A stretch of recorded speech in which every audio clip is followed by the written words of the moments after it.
Nutri Traders, balik lagi di YouTube-nya Traders Family dan kali ini saya duduk bersama dengan bapak kita yang kemarin ngomong habis ranging terbitlah trending.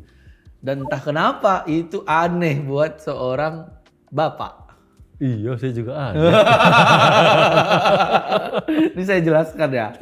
Gara-gara bapak ngomong gitu, saya menantang diri sendiri kemana-mana anak-anak sama tim saya. Ini bapak jarang-jarang nih ngomong gini nih. Abis syuting, pede banget dia. Confident, mentok, ngomong nyaman. Kayak bawaannya tuh menyenangkan gitu. Kayak seakan-akan tenang aja, ini pasti tren ini gitu.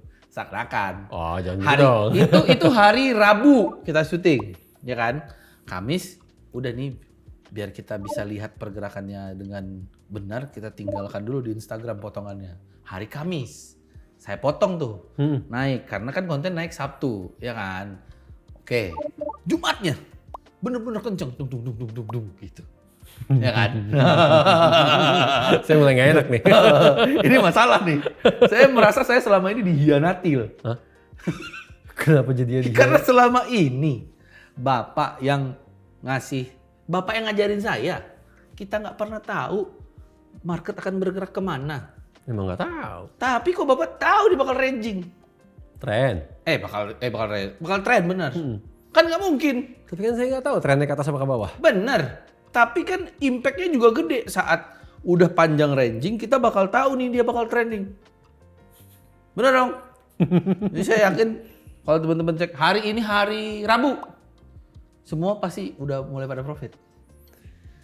Bener dong? Iya bener. Hanya gara-gara ngomong habis ranging terbitlah trending. Pasti ada trik-trik tersembunyi yang selama ini tidak bapak sebutkan ke saya. Selama ini bapak cuma ngomong kita nggak tahu bakal kemana market, kita nggak tahu ngapain peduliin market. Kalau saya tahu, Bill, udah saya jual rumah, tanah, apa semua saya jual. Gini ya Pak ya. Kayaknya orang modal tahu kapan tren aja orang bisa jual rumah loh Pak. Bener dong. Tapi daripada kayak gitu kan kita mending tahu, oh ini gimana sih cara mengetahuinya. Kan bapak kan nggak mungkin tebak-tebak gitu aja kan, feeling-feelingan, kayaknya naik, kayaknya turun, kayaknya trending, kayaknya ranging, nggak mungkin. Nggak mungkin. Itu sudah pasti ada datanya dong. Ada. Ada teknik analisanya dong. Ada. Itu yang kita butuhkan di pembicaraan kali ini. Jangan. Demi kepentingan bersama Pak nih, circle nih saya puter nih. Circle. Oke. Kalau ngomong kepentingan bersama, Iya. ya kan, saya cepetin nih. Kalau ngomong kepentingan bersama justru jangan dibahas. Profit. Iya, profit. Udah ada yang profit. Yeay, saya kirain mau ngomong. Saya juga bingung ngomongnya. Bapak bisa merasakan dong keinginan saya itu karena apa gitu. Iya, saya tahu nih arahnya kemana justru itu. Itu dong. Itu bukan sesuatu yang bisa diajarin bisa. Tapi saya tahu dampaknya saat saya ngajarin itu apa. Dampaknya profit. Saya ngajarin 1 jam, 2 jam, 3 jam taruhlah sampai 5 jam deh. Saya tahu cenderungannya orang akan menghafal. Dia nggak bisa dihafal emang. Nggak bisa dihafal. Itu harus dipahamin. Kan kalau secara teknikalnya iya, kita tahu nih, oh teknikalnya market habis ranging ya tren kan gitu Tapi kan. kan namanya memahami itu ya paling masalah waktu dia akan paham. Iya biarin aja dijawab oleh waktu berarti. Yeay, salah ngomong saya. Karena iya benar. Karena kalau saya benar-benar ajarin, oh caranya begini, lihat nih kalau movementnya udah kayak begini, ada ciri-ciri begini, itu yang akan dihafalin. Ya kan? Apalagi saya yang ngucapin nih. Ya kan? Iya. Saat saya ngucapin itu akan dianggapnya kayak ya agak-agak ilmu pasti gitu jadinya kan. Ya, ngerti Mungkin sih, condong ke ilmu pasti. Ngerti. Dan dampak negatifnya akhirnya orang lupa yang namanya probabilitas. Oh. Kan itu. Jadi enggak lah, itu bukan sesuatu yang layak untuk diajarin begitu aja. Ya, orang akan mengerti kalau nanti dengan sendirinya. Bagi mereka-mereka yang memang jati dirinya tren, nanti lama-lama akan ngerti. Iya. Gitu Tapi, loh. balik nih. kalau kita ngelihat kondisi ke belakang 3 bulan terakhir, kan banyak yang lolos tuh, ya kan? Ya takutnya ya mungkin teman-teman analis kita anggap deh, mungkin mereka udah sempat dilema. Apakah metode saya ini masih bisa digunakan? Apakah ini masih layak? Apakah ini masih bisa berjalan? Udah terjadi dilemanya. Udah banyak yang ngerubah metodenya. Yalah itu dong. Justru tujuan saya di minggu lalu ngomong begitu untuk ngembaliin kepercayaan dirinya para analis yang memang jati dirinya adalah seorang trending kan gitu kan, yang gayanya tren. Kan saya sengaja ngucapin bahwa yang apa ya, pesan tersirat itu udah tenang aja, ya abis ini tren, jangan yang dirubah. Gitu kan. Kalau kita urutin di awal saya sengaja nunjukin data. Saya sengaja nunjukin data bahwa analis-analis yang sama dalam kondisi market ranging yang sama di tahun yang berbeda. Ya. Memang hasilnya nggak memuaskan. Tidak memuaskan. Kan gitu. Ya. Tapi itulah best skenario-nya. Tapi kan nggak yang loss gede banget. Itulah kenapa saya bilang. Bentar dulu ya, kita urutin ulang ya. Ya. Best skenario-nya bagi seorang yang trending saat marketnya sedang ranging adalah satu, mereka nggak masuk posisi, alias kalau di analis kita signal jadi dikit. Seharusnya. Ya dong. Loss-nya pun jadi dikit yang kedua. Benar kan? Karena setelah itu mereka nggak punya momentum. Kayak gitu. Yeah.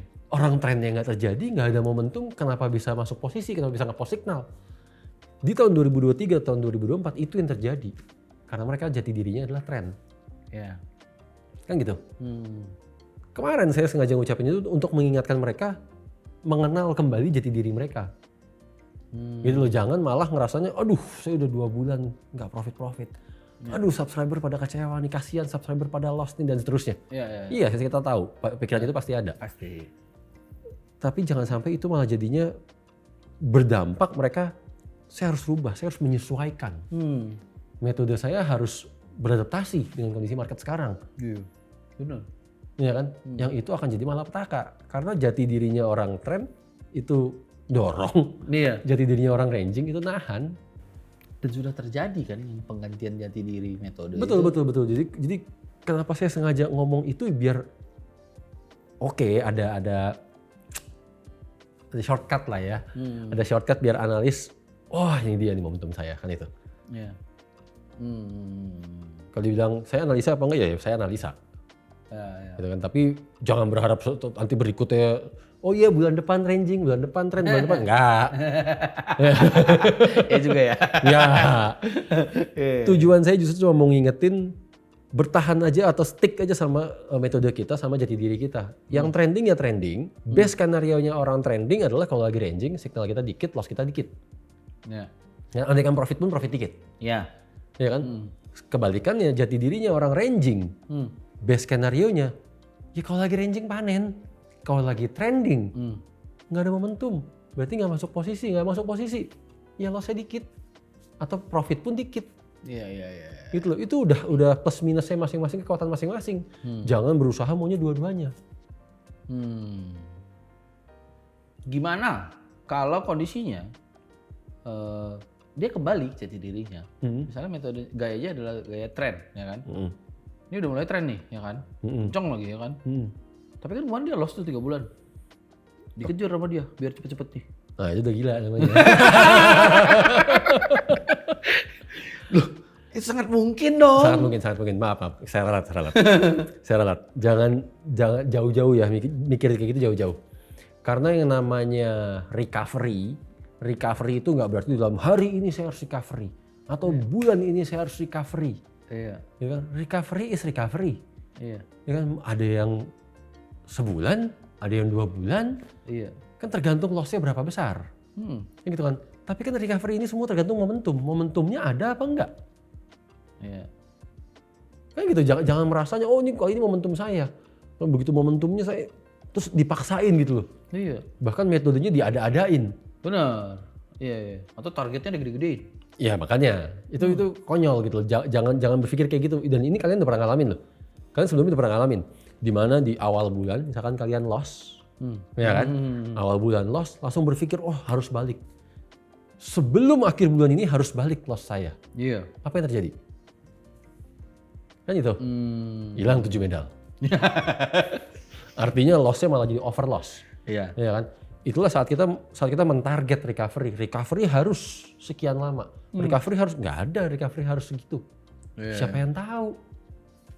Marketnya mau gimana? Bapak. Nggak ada. Enggak, balik lagi ya. Saya aja sendiri mengatakan bahwa saya trading secara pribadi pun Iya. profit saya besar gila-gilaan hanya dalam kondisi major trend. Itu nggak cuma saya ucapin, itu pernah kita praktekin. Bener kan, di tahun berapa saya jadi lupa tuh. Iya. Ya kan, yang benar-benar kita sambungin semua ke MG5. Oke, itu hanya untuk nunjukin, oke, ini loh, bahwa saya sangat-sangat realistis kekuatan saya dan specialty saya di trend. Saat kondisi major trend, itulah saya raup profit sebesar-besarnya. Tapi dalam kondisi marketnya ranging, saya pun gigit jari. Tapi bukan berarti salah. Bukan specialty saya di situ.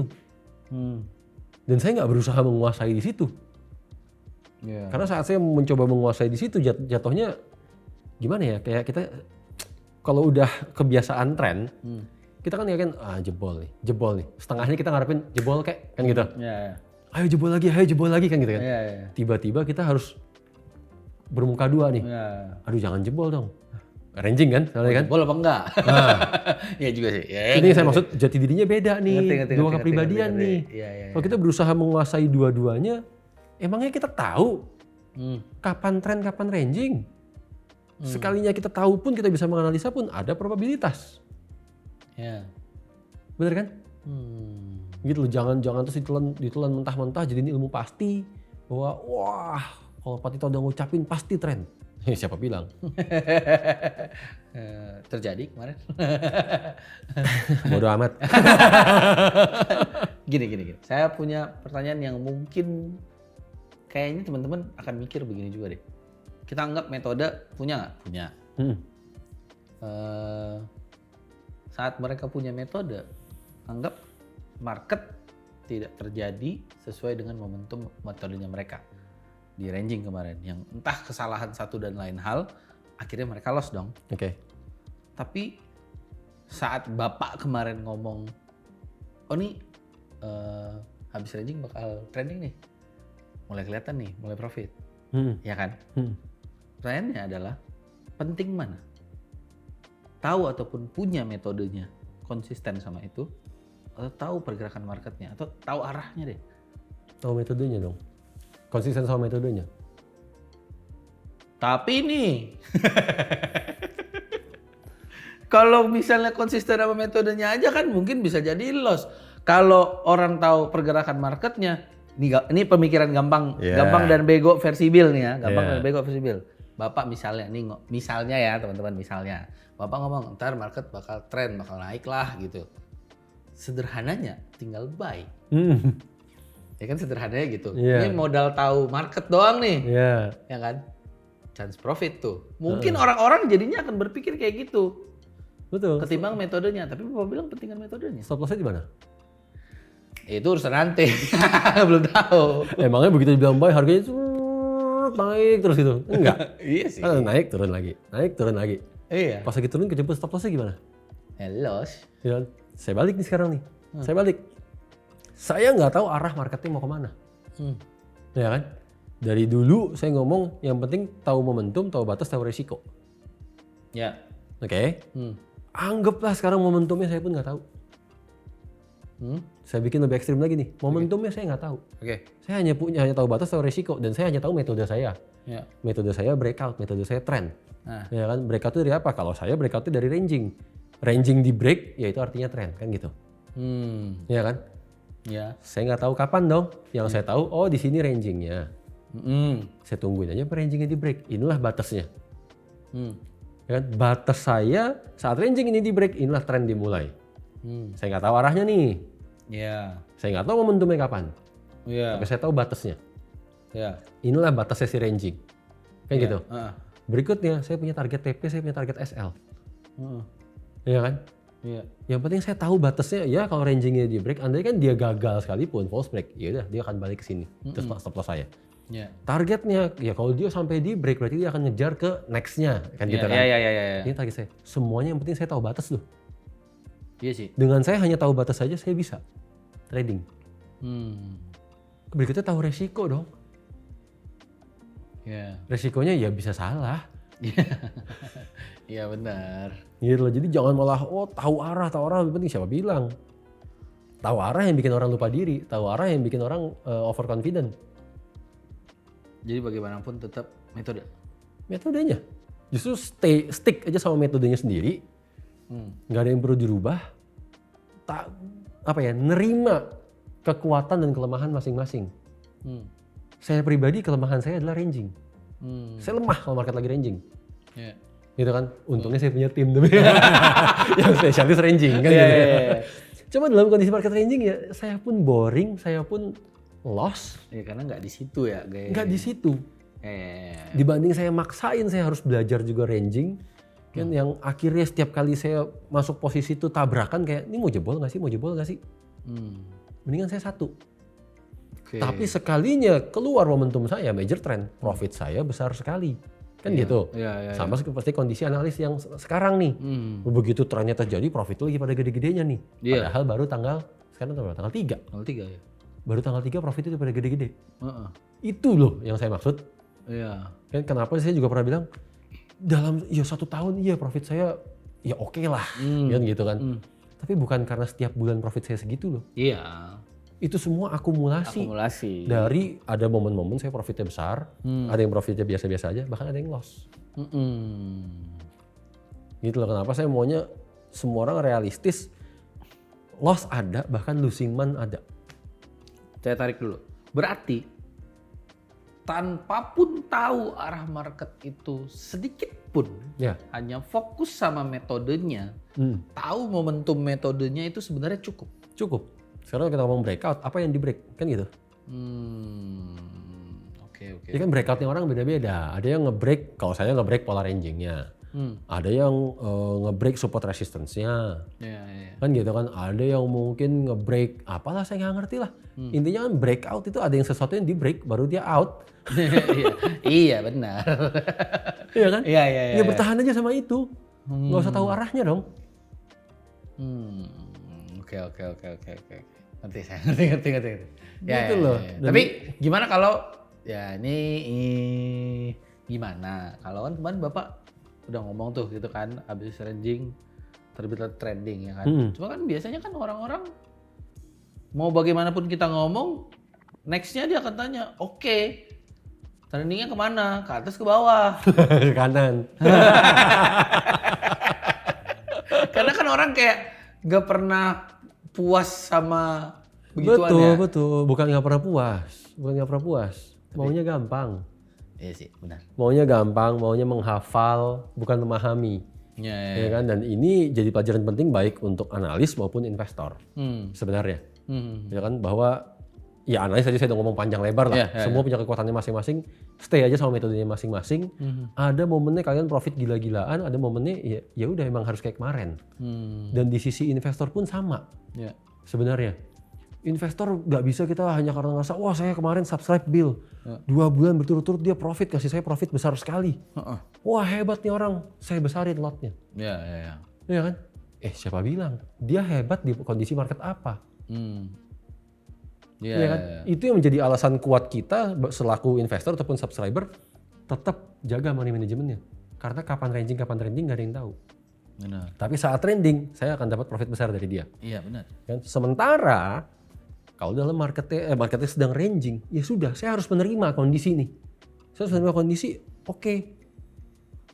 signalnya sedikit, loss-nya minim, loss-nya kecil, gitu kan? Ya sudah.